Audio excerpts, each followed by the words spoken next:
let's turn our attention to interconnection. That's kind of the vaguest part of the open internet rules, where the FCC basically says, we realize this is an issue. I remember Chairman Wheeler at this event last January saying that his wife was complaining about Netflix performance, saying, you're the chairman of the FCC. Will you please do something about this? How is this going to play out? I mean, it seems like the FCC has a lot of power to ask pointed questions. On the other hand, I guess some of the worst cases have been resolved by checks are getting cut, money's getting transferred one way or another.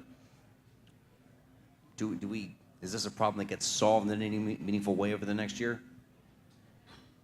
I don't think it gets resolved. What's critical here is for the marching band ended, and now I got this. We're all kryptonite to microphones tonight. The fact of the matter is, for the very first time, the FCC has the authority to entertain complaints if Netflix and Verizon, or Netflix and Comcast, or Cogent and Comcast have a battle over this. And that wasn't the case before.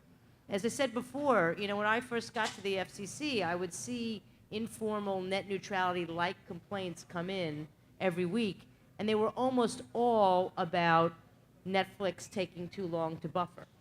So I do suspect that if the ISPs try to extract a lot of money for interconnection, or if they, if they congest their ports, if they send the, Netflix traffic to congested ports, or, level 3 traffic to congested ports, I think we will see a complaint. I mean, that may be one of the exceptions to the we won't see complaints, because we've decided not to apply the bright line rules to interconnection for a number of reasons, but we do say that the Title II prohibition against unjust and unreasonable practices, rates, terms, and conditions does apply, and you can file a complaint. But again, this is, I don't want to call it radical, but it's something that the FCC has never asserted jurisdiction over before, so it's a really big deal. And let me also just say that a year ago, no one thought that it would be possible to have interconnection included in the open internet rule.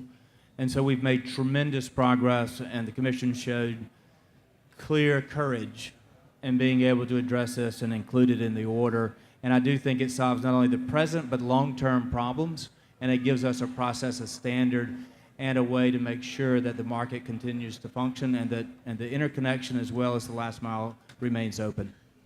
And Gigi, just following up on your point, I'm interested to know how easy it would potentially be to find some kind of abuse and to know whether it's abusive. And one of the reasons I ask this is we've actually had a kind of an action already in Europe where the European competition authorities did a raid about a year and a half ago. They put on their balaclavas and go and see companies at about 7 o'clock in the morning when they're not expecting it. And they went to raid the offices of 3 major telecoms firms on exactly this issue to do with IP interconnection.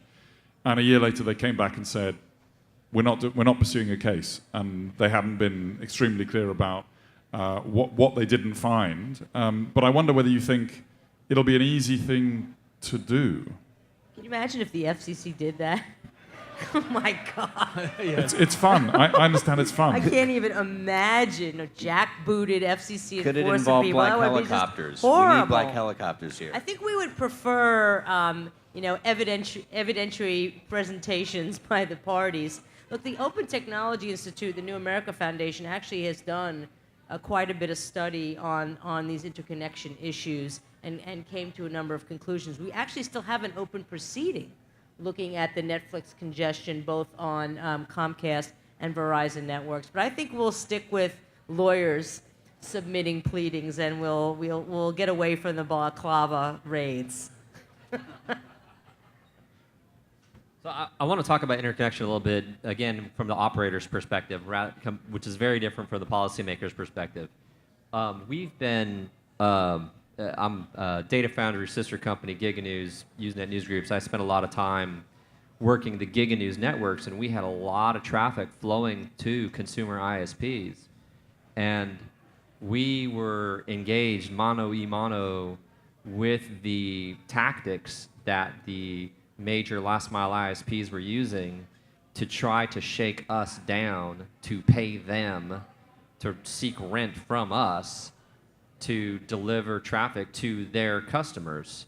And what they do, the tactics are very well known in the operators community, where they will winnow down the number of connections that they have that you can reach them through a third party.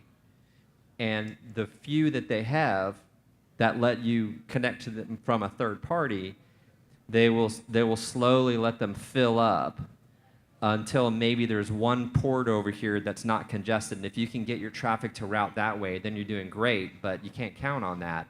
And then that port fills up and another port opens up, and then now your traffic's going through the congested port. You got to reroute it through the uncongested port. And you're playing whack-a-mole with them, and you reach out and say, can y'all fix this peering that you have so we have a place to send the traffic to? And they say, well, why don't you just, here, let me give you a proposal. We'll give you a port. Just pay us. We'll give you a port that's not congested. And this is really similar, I think, to the fast lane, slow lane, which is why I'm really sensitive to the fast lane thing, because they've done it before just with straight ports, and now, they'd be throwing me in the briar patch. Okay, we'll do fast lanes, and make it sound like it's some benefit to you because it's fast. It's like the lines at South by Southwest, actually. So if you have like the VIP line, if you pay, and then the people who don't pay. So, what they've done is they've congested all the connections into the big networks, pretty much, or a lot of them. So the traffic being sent that isn't paid doesn't work, it's congested. And so when they were trying to shake down Netflix, they, put Netflix in the back of the line and said, come pay for a VIP. What they ended up doing was they harmed all the other traffic on the network that Netflix was using. So if Netflix was going through, a network known as Level 3 or a network known as Cogent, a million other sites were also going through that network, like hospitals, you name it. And if you have a researcher named Adam Lin, who just goes into these like chat rooms and figures out who's complaining, not only to the FCC, but trying to figure out what's going on, there were tons of different businesses that had been the collateral damage of Comcast trying to shake down Netflix for a few extra bucks. So if you let them create a fast lane or to charge, all it does is create a slow lane that's totally unusable or very unusable. And so even if you're at home paying 50 megabits a second from Comcast, you're like, gee, how come Netflix only loads at 1 megabit per second? It's because they hadn't paid yet. And so they're sort of pinching the straw on the other end. So it's a huge problem, and I could imagine, action.